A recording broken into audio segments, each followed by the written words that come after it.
Welcome back into MLS Digest. The MLS season is officially over now that the LA Galaxy beat the New York Red Bulls in this past weekend's MLS Cup final, which extended the Galaxy's record of MLS Cups to now 6 to their name. So congrats to the Galaxy on a fantastic and fun season to watch. And now that means the offseason is fully underway for all 30 teams. Yes, 30, with San Diego now joining the fold for 2025 in the springtime. And it's set to be a busy offseason at that, with many outgoing and incoming players for sure on transfers, and also some decisions to be made in the front office space, and especially coaching. In 2024, we saw many managers fired mid-season due to just poor results, poor structures, and just general bad starts to the seasons, which didn't give them too long of leashes. And that meant other people stepped into these roles for the second half of the season, and mostly these coaches were kind of just there as transitional or interim coaches. Only one or two were really given the chance to work or earn the job for the following season we're going to have in 2025. And there's still actually a handful of teams without a coach for 2025 who have been searching for a month or two now and have yet to make a decision this offseason. So that begs the question, what is the state of MLS coaching across the board?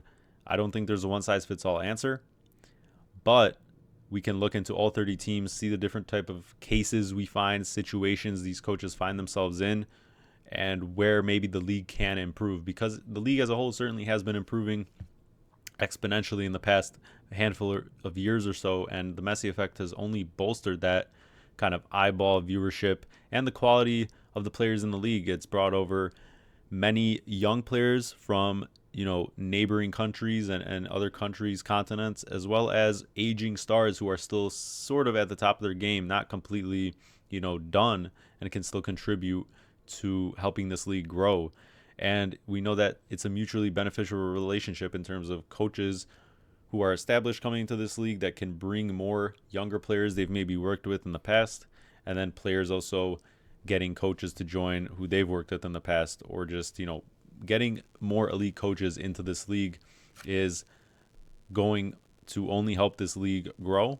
And so in MLS, like I mentioned, there's 5 teams who are still searching for coaches out of the 30. There's going to be 13 entering their first season with their specific club that they're going to be coaching this year.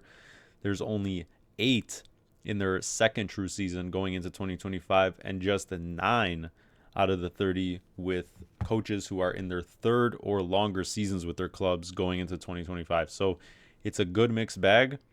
It kind of seems like, based on those numbers, that there still is some room to grow. There's obviously going to be coaches fired every season, but you would definitely like to see some more established coaches coming to this league, and not the same sense of recycled type of managers that we've seen in previous kind of teams in MLS past, as the league continues to grow and maybe outgrow some of these coaches who debatably should not still be around at this type of level. So we're going to get into all 30 teams, what their situations are. But before we do that, guys, please make sure to like the video down below and subscribe to the channel if you enjoy this type of MLS content.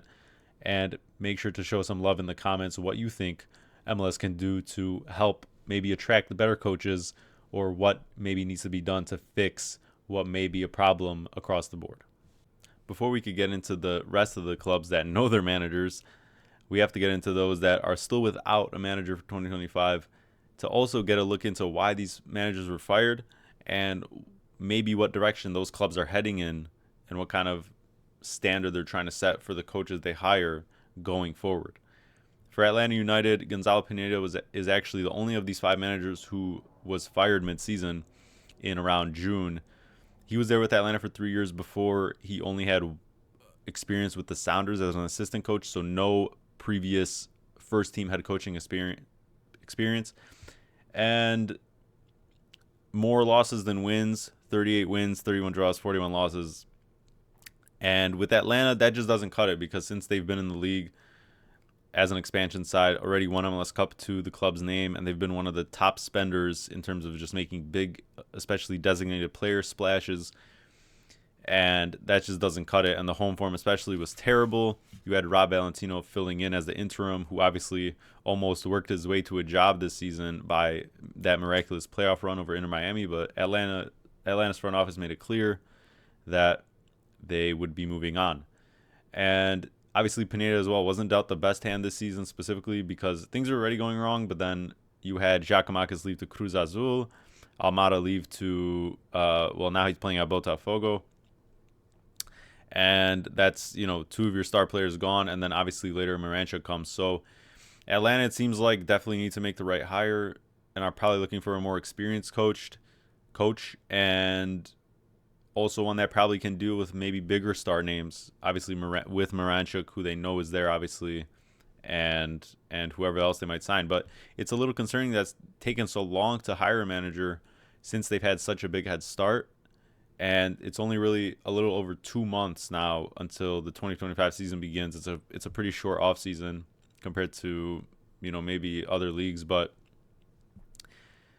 you can't really know who to sign in terms of those DP splashes until you get the right man and you have the right idea. And you might miss out on some players, and teams might leapfrog you if you don't do it soon enough. So maybe they're waiting on one of these other managers that we'll get to in a second. But other than that, you could look at it both ways. But the clock is ticking against Atlanta. They have to make a decision soon. For NYCFC, Nick Cushing, he really only coached as the coach for Manchester City's women's side for a long time, then came in as an assistant for NYCFC, and then got the job actually after they won MLS Cup 3 years ago. And really not much success as well. More losses than wins. Citigroup as well is one of those, NYCFC is one of those clubs that, even though they're an expansion side, have very clear intentions of being a top club. High expectations, going far in the playoffs, if not winning MLS Cup every season. And although he didn't make the playoffs with NYCFC, not very far, and just not the right tactics. Honestly, his tactics weren't too clear in terms of game by game. The team was very spotty. Yes, it was a young squad specifically this season, but the team was just very inconsistent overall. Very hot streaks, very cold streaks, and as well, you lose at home to your biggest rival, crosstown rival, after beating them twice in the regular season. In the playoffs, then you lose to them in the playoffs, then it doesn't look good on you. And NYCFC have to make, I think, a much better signing at coach, and someone who's obviously been there, done that. Maybe another MLS guy, who knows. But you're kind of seeing this trend already where there's some guys who you need to be hiring more guys that have this more experience, whether that be overseas or whatnot. But we can't just be continuing this path of hiring coaches where it's their kind of first dip in the water of any type of senior team coaching, because that just hurts MLS, I think, as a whole.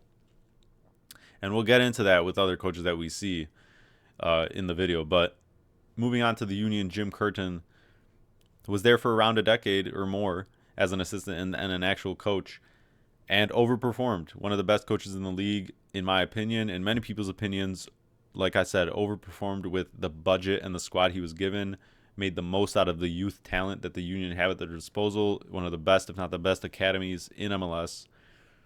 Got them to an MLS Cup final and 3 Open Cup finals. Lost all of those, yes, but still reaching those heights with the Union based on their budget and everything else. Pretty unprecedented and an accomplishment nonetheless. And in the past couple of years, the tensions just rose, and him and Ernst Tanner and the rest of the front office just disagreed on things and the path of the team.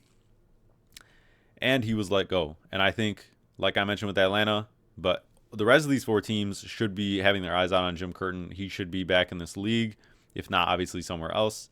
But I think Atlanta would be a perfect fit for him, and maybe Atlanta was waiting on to see what would happen with Jim Curtin, and maybe they could be finalizing something with him. Who knows? But I think that would be a perfect fit, because it's the 180 of what he had in Philadelphia, and now you have basically a blank check with Atlanta. You get to sign who you want almost, or you don't have those limits, and it's probably a more favorable front office to work with in terms of the idea and the chemistry that might be there.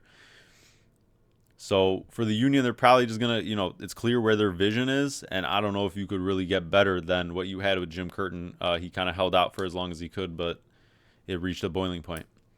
For Toronto, John Herdman really only coached the Canadian national team for some time. This was his first MLS job as well.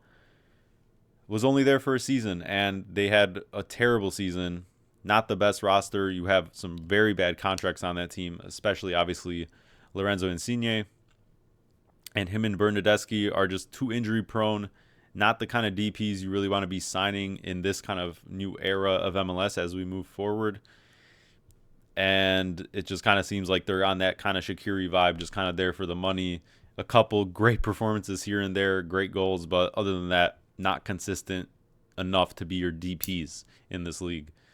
And once again, he had the scandal back from when he was back with the national team that was brought up in the past year or so, and that was basically why he resigned. So he'll be moving on, and Toronto is just really, out of these four that we've mentioned so far, probably these five, the least desirable job to get into, just based on the team you're inheriting, the contracts you're inheriting, how much really flexibility you have, especially with the DPs you need. And yeah, I just don't see this fixing anytime soon for Toronto and them kind of getting a top tier coach in that sense. And for the Whitecaps, Vanni Sartini, once again, kind of like that Jim Curtin type of thing or situation, massively overperformed for sure, came in as an assistant and then filled in and then earned the actual role for about 3 years. And not a bad record to show for it at all. 59 wins, 38 draws, 50 losses. For a club like Vancouver, that's all good and well. He consistently improved the team, I would say. And obviously, the big one would be 3 in a row in the Canadian Championship, 3 of those trophies. But at some point, you have to have MLS success, because in that Canadian Championship, it's really just Vancouver, Toronto, Montreal, and then the rest of the Canadian League that you're vying for that bracket. And so really not too much competition in that, as good as any trophy is. But in MLS play, they made the playoffs every year, but they didn't go deep. LAFC had their number. They had their number once again this year in that first round series. And especially this year, it seemed like the Whitecaps were primed for maybe even a home playoff spot in that first round, a top 4 seed, 5-ish maybe. And they really fell off in the second half of the season, despite having players like Ryan Gauld, Brian White, guys who have been there forever, a clear system that Vanni Sartini was using. And they just couldn't keep up that consistency in the second half of the season. And, it's not like Vancouver has had these expectations, but maybe they're growing into it now by making the playoffs consistently. They need maybe someone else to take them to this next level. And I think that's a good sign. Maybe it's a little harsh on Sartini, but at some point, when you get that little bit of success, you have to kind of step a level above, and Sartini just couldn't get them far enough in the playoffs consistently. I think he was kind of a building block manager. As much of a fan favorite he probably was, I think it's probably a good move. So of the 8 managers we know of that are going into their first seasons with their new teams, let's get into the 2 clear good examples before we get into the bad, at least in my opinion. And those 2 would be Greg Berhalter joining the Chicago Fire and Bruce Arena joining the San Jose Earthquakes, both not only as managers but as sporting directors. So in these dual roles where you have much more responsibility and a much clearer control over the vision for the club and just everything involving, player transactions, who you want to bring in and out. And I think these are 2 guys that are completely suited and capable of, fulfilling these responsibilities compared to, maybe anyone else you might think of. Obviously, with Berhalter, the stint with the U.S. men's national team leaves a terrible taste. But if you think of it at a purely MLS level, I think it's more of his level, for lack of a better term. And he had this role back before his stint with the U.S. men's national team when he was with the Crew for a long time. And they made the playoffs consistently. They made an MLS Cup final. They didn't win it, but regardless, he showed he can, bring a team and a culture to life in that sense and keep them relevant in terms of consistently achieving a baseline of success at the very least. And Chicago really needs that. They've been in the dweller for a long time now and just haven't been making the playoffs, number one, and have missed as well on probably 85% of their big type of money signings. And so Greg Berhalter can change that. He has connections. He knows player personnel at this type of level. And I think he's the right person to at least try and change the culture of this club to make them more successful. For Bruce Arena, there's not much to be said. I mean, the most winning is coached in MLS history with 5 cups and in the wins department. Most recent stint with the Revs, where he obviously got the points record before Miami just broke it, obviously, and the Supporters' Shield. And regardless of the side of things of why he left the Revs and was fired because of the remarks he made, whatever those were, because it's just been such vague reporting ever since then, it's really never even become clear. It hasn't limited his career opportunities clearly, and when you think of it from just the sporting side of things, there's really no one more qualified and more knowledgeable of the league itself. And he's done it with the big hitters, and now he's going to another kind of dweller with the Earthquakes, where there's a lot of young talent on that team, but it's been mismanaged. And he's already made it clear in the interviews he's had and the types of talks he's had that he's going to be clear in getting rid of certain players, and that they're expecting to make big signings or just signings in general that will change this team's trajectory, and that he has the full support of the front office. So I think these are two perfect scenarios, especially when you think of the history of these clubs in the recent decade or so, and what type of kind of figure they need leading this club into, hopefully for each club, a better era. Moving on to 2 situations which I would call interesting at best. Not really great signings in my opinion, but definitely some skewed perspectives on these 2. We start with the obvious one in Javier Mascherano at Miami, taking over for Tata Martino. And some controversy surrounding this one. His only experience previously, as he's now started his coaching career after obviously a very well-known playing career, has been with the Argentine youth national sides, including recently the one that just went to the Olympics and went pretty far. But regardless, this is still his first real stint with a full senior squad. And let's just be clear here. I mean, with Messi and co and friends, you need someone who's going to handle all those names. And usually, it's someone who can, manage them and relate to them on some level. And I don't really think it matters in this unique situation with Messi that much. And Mascherano is that type of guy. I mean, they've all known each other. He's Argentinian. And it's a good position for him to be in and get some reps in. But still, if I think this was any other situation, it just wouldn't be. He wouldn't be at any other MLS club. So we have to acknowledge it for what it is. But I think there's really not. You have to find the right type of personal type of coach for a group of players such as Messi, Suarez, and the like at this stage of their careers, rather than too much of a well-known tactician or anything like that. I think that was kind of their main. They obviously had a say in this, and it's just, it is what it is. But he needs to prove himself, and this is a great place to do it in that sense. Boost his resume. But this obviously did not come from an experience standpoint. His playing career obviously gives him a much better resume and potential for a good coaching career than most. And so we'll just have to see what he does with this group, because now they're coming off an embarrassing way to end their season, and maybe someone that's more personal with them, at least if you look at it from that way, will at least bring the most out of them in that sense. But we'll have to see how it goes. Obviously, to me, this just screams friendship signing, just make Messi happy. But yeah, moving on to St. Louis, Olaf Mellberg. He's coached in the Swedish league for most of his coaching career recently.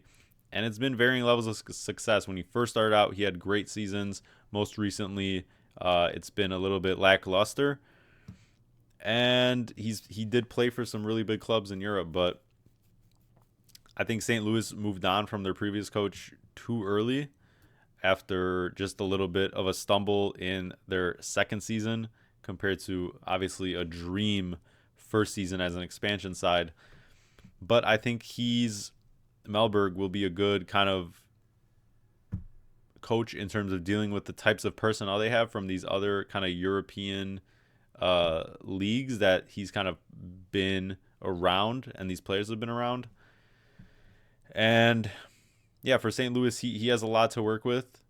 He's been at the very least, had some type of experience under his belt, and I don't think that this league will be too big for him to manage. I think the players at his disposal, especially with the attack, he can definitely work with, and there's a clear kind of direction in that sense. I don't think he'll have too many problems, and it seems like he has the full support of the front office. So kind of some 50-50 signings at manager here for both these clubs, but we can't really know until we see more of what types of styles they bring, and if they bring the most out of these teams first and foremost. Moving on to the not great section, and just downright honestly head scratchers in Nashville and San Diego, the expansion club joining in 2025. For Nashville, BJ Callaghan, he actually is the only one of these who has had a half a season or so under his belt. He was signed after Nashville's previous manager was fired mid-season, and with the clear incentive of actually being the coach for this team going forward. So he's had a little bit of time to get to know the Nashville club in a sense and work with them with some games under his belt. Didn't have the best end to the season, but a bit of a more clear directive in the style of play he wants. Is just that, Nashville's roster is really, really poor and just bang average, in my opinion. So hopefully for his sake, they can reconstruct that roster in some way, bring in more star quality players around Mukhtar, who has also kind of fallen off a level since his MVP season.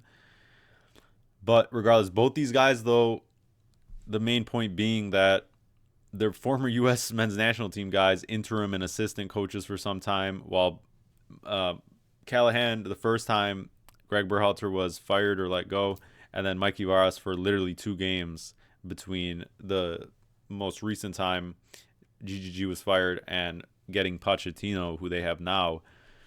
And besides that, really no senior first team coaching experience outside assistants or college.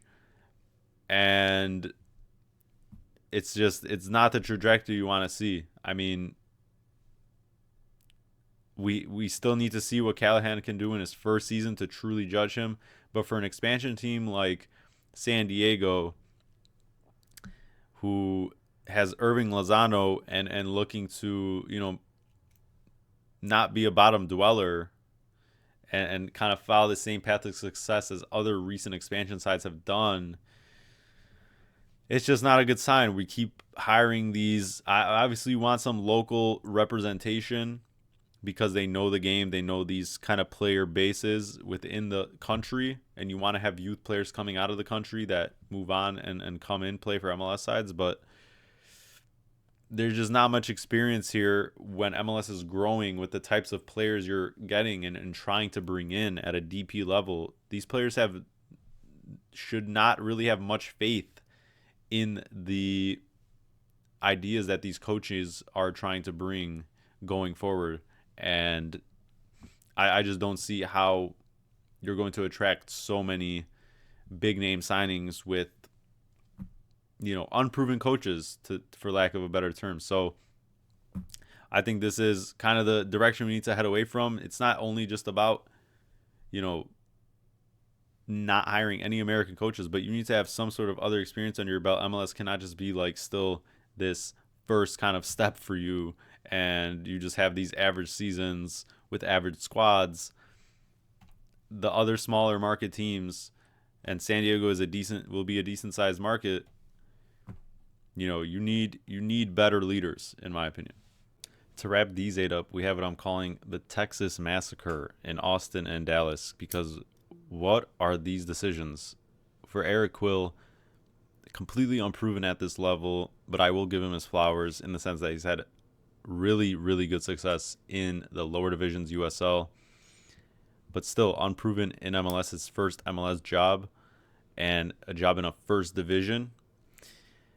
Other than that, assistant with the Crew, and he's a Texas guy, so I get the hiring. He's leveling up. He's had a lot of success in the lower leagues, but I just don't know if MLS can be considered this next stepping stone for these types of guys, and if it should be. But I think he should have a little bit of grace, longer leash, but still has to prove himself, and we'll see if he can carry over that success. But still, regardless, Dallas, I don't think it's a big improvement on this other guy who they fired mid-season last season and is now with their rival Austin, Nico Estevez. What is this out of Austin? You've fire Wolf, who was terrible already. Not much of a big improvement. Another recycled manager, 3 years with Dallas. The first season was a great success. Since then, a lot of ups and downs, and then started off the season so poorly. He got fired from Dallas. And it's just not a good roster to work with as well. Not much, maybe even a worse roster to work with than what Dallas has, with Driussi probably leaving. And, how much say is he going to have there? How much pull and weight can he have there? These are just another two situations where it's just not the kind of direction you want to see these other teams headed. And, there shouldn't be much expectations for either of these clubs to level up from the dismal seasons of last year. No playoffs, anything like that. I just don't think these are the types of managers you want as we get into whatever 4.0, 5.0 MLS. So that's just my take. I think these guys are better off elsewhere. Let's move on to the 8 managers that are going into their sophomore season with their clubs, year 2. And for most of these, I would say deserve a second year, are on the right trajectory. Start with Dean Smith. Lots of experience in the English leagues. Lots of success there. He already instilled a clear direction into Charlotte. The best defensive team in the league last season in his first season. And just needs a little bit more help from the front office to bring in some better DPs. And all they need to do is just hit on those, because outside of that, the team is defensively solid. The structure is there. And they were, the 5th seed in the playoffs. So, a fantastic start for Dean Smith. Surely this team will only get better under his direction. For DC United, Troy Lesane, I don't know if I'm butchering that, but honestly, not the best roster to work with. You have Benteke, but outside of that, too much, overkill on the other end. Not a great defense. Needs some more backing from the front office. And you need to, capitalize on Benteke's, amazing seasons he's had so far after now winning the Golden Boot. We'll see what he does in the offseason. Now they just lost Chris McVeigh to the expansion draft, which we'll get into in the coming video about San Diego. But I think the jury's still out on him. For Laurent Courtois with Montreal as well, not the best front office there in terms of help. Not the best roster. A lot of youth as well. They got rid of some players as well mid-season during the transfer window. I still think he needs some time, but maybe not a top manager in this league. For the Revs, it's just been a dumpster fire the past couple of years. Caleb Porter, another recycled manager, way past his, I think, prime in managing in MLS and past his success. And now it just seems like every other game you see him just complaining about something that's really out of everyone's control or his control, and he makes that the story of the game rather than just, improving the roster, improving the team, coaching his team. He's had some star players. He had Carles Hill this season and a decent roster, at least in the attacking end, and just a terrible season out of the Revs, a couple years removed from the points record. So not heading in the right direction under him. I think he's, this next era of MLS will be better without him. For the Red Bulls, what more can you ask for? Sandro Schwartz took some criticism in the first season but led them to MLS Cup against, all odds in that eastern part of the bracket. And when his team finally got healthy again, you could see the clear ideas that type of Red Bull pressing was there towards the latter half of the season, or not the latter half of the season, but entering the playoffs once everyone got healthy. And more than ever, or more than likely deserves, to continue with his idea. And finally, maybe Red Bulls and that front office with Klopp there as well, under that brand, will actually get him a DP9 to help this team out and reach that next level. Not just, finally maybe win an MLS Cup, but he has had so much experience in Germany. That's why he got the job, and that's a good starting point. And already making MLS Cup in your first season, fantastic. Chris Armas as well, fantastic first season, overperformed expectations, I think, and the team brought in some great DPs with Mihailovic, and then Stefan and some other young talent to build off of. We're unlucky with some injuries, but made the playoffs. Obviously got bounced by the Galaxy, but everyone did. They won the whole thing. And they have a good core to build off of. I think it's mostly just improving that defense. But as a coach, he's been here, done that. Took some time away and, coached in England and other teams as an assistant. I still think he has a solid place in this league. And, year 2 for Colorado should see better things as well. Eric Ramsey as well, coming from Manchester United with Minnesota as an assistant. I mean, really no one expected them to even make the playoffs, and they delivered. They caused one of the first upsets of these playoffs and advanced them to the furthest part of the playoffs that Minnesota's ever seen in their short history. So he's had clear ideas. He's splashed already on one signing as a DP with the Oboa, who just turned the league on its head in the final half of the season. And he's a good young manager that this league needs more of, I think. Timbers, Phil Neville, I think the decision's kind of split on him. Didn't really succeed much when Miami first came into the league. And now with the Timbers, his first season, you get embarrassed in the wild card round of the playoffs after having one of the most efficient attacking quartets in the league ever. But on the defensive side of the ball, just no clear coordination. You were giving up as many goals as you were scoring. And already now you have that whole Evander drama situation, which isn't really to do with him, but more of the front office. But I think he needs to have more of a say and deal with the front office better to bring in better players. Otherwise, you're going to lose your star players, and then you're really going to have no kind of backing and no kind of player to lean on when your defense is that bad. So I think this year 2 will be really telling who he can retain and who he can convince the front office, who has maybe been a little bit stingy in bringing in players, to maybe level his team up in other areas outside of the attack, because I think they're set there. We'll have to see what he does. But for the most part, I think most of these managers in year 2 have shown overperformed expectations in year 1 and or are, maybe in some more lenient situations in terms of how you look at the manager perspective and just need a little bit more help from the front office. But other than that, as a coach, from a coaching perspective, most of these guys have really done their jobs well, and we'll see what they can do in year 2. Moving on to the final wave of these coaches, which I would call established. They're in at least their 3rd season or longer with the club, and I'm categorizing them into 2 categories. The first being what I would call they're pretty safe in their positions, I would think, personally. And honestly, for the most part, it would be a shock if they were fired in this next coming season, barring an insanely poor record or whatever. With Pat Noonan, I mean, he's taken the Cincinnati side since they came in from spoon holders, which is not a good thing to have, to Supporter Shield. And now in this past season, they made the playoffs again. Yes, they went out in the first round, but you lost Brandon Vasquez, your top striker, from that Supporter Shield season. And the front office tried to sign different replacements throughout the season, but just failed in those efforts in terms of payments and the right type of deal.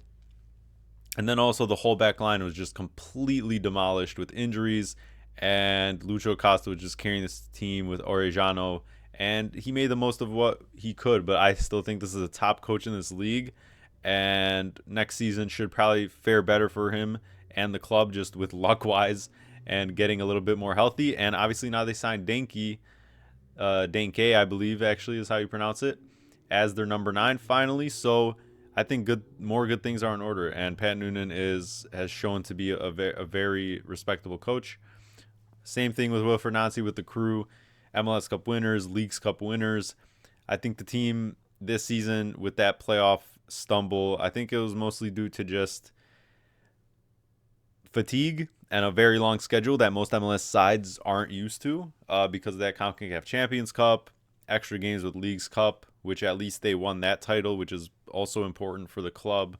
And, I still think he's a top coach. I think the main thing in terms of how safe his job is whether a different club somewhere else is going to try and pick him up across the Atlantic, somewhere in France maybe, or something along those lines, because he's shown to be an outstanding coach. And, I'm sure if the Crew make it obvious, then, and make him obvious that they want him there, then he will stay. And with Greg Vanney as well, with the Galaxy, basically has been around MLS all his life and multiple stints in MLS, has won a couple cups now. Recently, obviously, just won MLS Cup. You would think his job's safe. He's attached to this team, and the team loves him. And so, he especially being in LA, they bring in these star players as well. I think he's in a very solid position. And he's shown now that with the right batch of players, with actual making signings, as this front office has now provided him since the last couple of seasons beforehand, where they missed out on the playoffs due to just not the right roster construction, that he can bring sustained success. So moving on to Seattle with Brian Schmetzer, I mean, he's been there forever.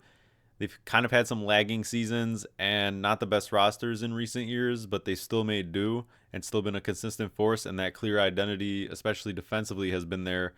And they made it to the Western Conference Final this season, upsetting LAFC for once. And he just signed a contract extension actually during, I think, or right before the playoffs. So he's locked in, and there has been some fan kind of, voiced fans against him, but he's been around this club for longer than I can even think of, and I think it's more about just making the right signings. I don't think he's had the top players or top signings recently since their last MLS Cup win, and we'll see what he can do in this free agency. It's already been reported that they're targeting or trying to make a deal with Jesus Ferreira, so that would be a good replacement at number 9 or a 10, whatever they want to play him in, what kind of system they want to run. But I think what's really lacking with Schmetzer, who's been around this club forever, is just a revamp of players and see what he can do with maybe a little bit of a younger squad, because this squad has just been too similar for the past handful of seasons. And then Pablo Mascherano, there's just too much turnover in this midseason with Gomez leaving on that transfer fee and so many more new players coming in that he had to deal with basically a month or two left in the regular season. And then obviously the playoff exit. Just has to build that chemistry with these incoming players. I think the players they got can be very solid in MLS, and it's really, this is the season here where he has to show that he can maintain that same level that they showed before the transfer window, where they almost went on an insane run of almost beating the unbeaten record for a single stretch in MLS history. So I think he's locked in. He's been around this league with the Rapids and now RSL for some time, and he has another kind of youngish group once again, even with these new signings. So it's interesting to see how he fits this all together. But I think with Luna at the kind of core of that, and then everyone else they've picked up, I think also getting Arango back into form, hopefully, this will be another kind of top contender in the league. And he's shown he can hopefully kind of manage these new players and embed them into the system, because it was really good looking until that transfer window, and it's not really easy for anyone to deal with. So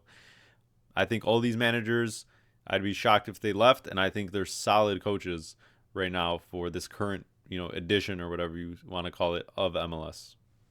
Moving on to the remaining 4 of these established managers, which I would say are sort of on the hot seat. A few of them might be debatable, but I don't think, starting with this one, with Peter Vermees, he's been there forever, just like that Schmetzer type of situation.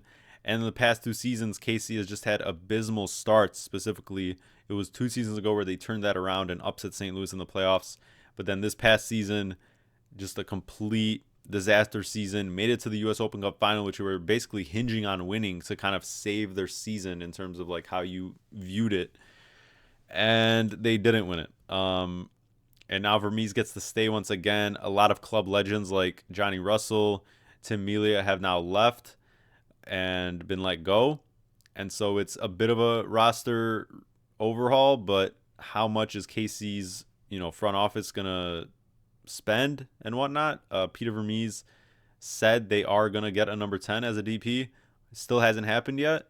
Still time to make it happen, but I think there's more holes to fill in this roster. And once again, I just think there's, only so much of a good thing, and Casey should be moving on. They should get someone else with a new idea, and I think this is his last chance because especially if they spend and get these DPs and whatnot, and you see another pretty bad start, then I don't think his leash will be that long. So we'll have to see. With Ben Olsen with Houston, he won the U.S. Open Cup the previous year, but this season especially was a big, downfall from the past 1 or 2 seasons before that. You signed Ponce later in the transfer window, but the rest of the roster now, Herrera's gone, your captain, and some bad moments there.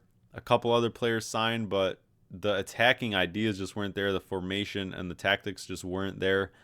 And too many just lifeless games.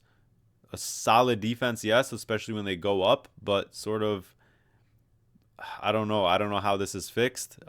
Maybe it's not a manager problem, more than a personnel problem, but the wingers especially haven't been good.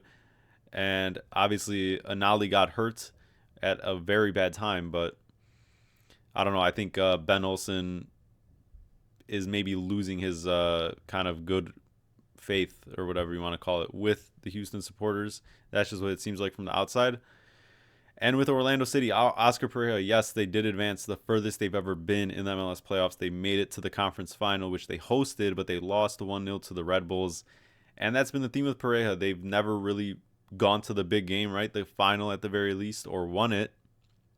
Under his time there, it's been his most successful stint in MLS after previous ones. And he's been there for a handful of years now. But still, I mean, they had the path laid out for them after that. All those first round upsets, they were going to host every game, which they did for the rest of the way in the Eastern Conference, and then you lose the conference final to the Red Bulls, who, yes, it's a great story. Yes, they're a solid team who got healthy at the right time again, but you're hosting the conference final. You have a solid roster. Yes, there was a bit of a striker carousel, but the rest of that roster was pretty solid, and just fumbled once again in one of the biggest games in the club's history. So can he get them over that hump? I don't know. I think this is one of those telling seasons again for him. I don't think he's a bad manager per se, but when it comes to, expectations and, winning championships, I think that's literally the last thing, Orlando City is, nearing or hasn't accomplished at this point since coming into the league. So I think expectations are higher for this club than they ever have been. And, the results need to be delivered. Otherwise, I think he may be replaced. And then same thing for LAFC. We know with both all these big markets, especially LA, you need results. They want MLS Cup every year. They got the 1 seed, and then they fumble at home in the conference semifinal to the Sounders. You have to be making at least the conference final every year if you're the LAFC manager. And ever since winning that first MLS Cup, lost MLS Cup last year, lost in the League Cup final this year, barely scraped by to win the U.S. Open Cup final in a very limited field as well because of all these new rules. Not all the teams are in it. And even next year, all the teams won't be in it. I think Don Garber announced more teams of MLS will be in it, but not all of them. But anyways, and then you go out earlier than you would hope in the playoffs. Obviously, you want MLS Cup. So not a good look. Cherundolo also, I just, maybe I don't know how much of a decision was, his on his side or the front office or both or just whatever for Giroud as well. But he just completely didn't fit into that system that Cherundolo ran and the other type of personnel that they had around the team, especially the wing play they have. And he just kept trying to force Giroud in there because of the name he is. and it's just a bad situation overall. And so I just don't think it's a good fit anymore. And we're going to see if he can, you know, restructure this roster in some way, or his tactics to make LAFC that kind of same threat. Because even though they were the number one seed, which they snuck into on the last day, and obviously were up there in the standings the whole season, it just didn't seem like they had that same killer attitude and that same type of dominance against teams, even though their home record was, still almost as flawless. But with LAFC, the expectations are as high as any other club in the league. And with Cherundolo, you can only think of the present if you're the manager there. Obviously, he's won an MLS Cup, but, it's what have you done for me lately? And his final record has not been great as well. So maybe this season, at the end of it, this coming season, or, if the play isn't any better than last season, he might also be let go, in my opinion. And I think all these managers have points to prove after some pretty disappointing ends to their seasons, despite maybe, especially with Orlando, a little bit of better success. So I think from these examples, we see that there's probably still some ways to go when it comes to the level of coaching or managing in MLS as a whole, across the board. There's definitely too many examples of managers just being recycled who haven't shown, overall success and are yet getting more opportunities in this league when it continues to grow and maybe outgrow them. And also managers who, yes, they have had success in other environments and maybe lower tier leagues or youth teams, but they're now just entering their first ever coaching experiences with the senior team, and that's going to be in MLS. And should MLS be considered that type of league, or have these types of coaches getting their first reps in with senior teams? I'm not sure that we should still be kind of doing these sort of things.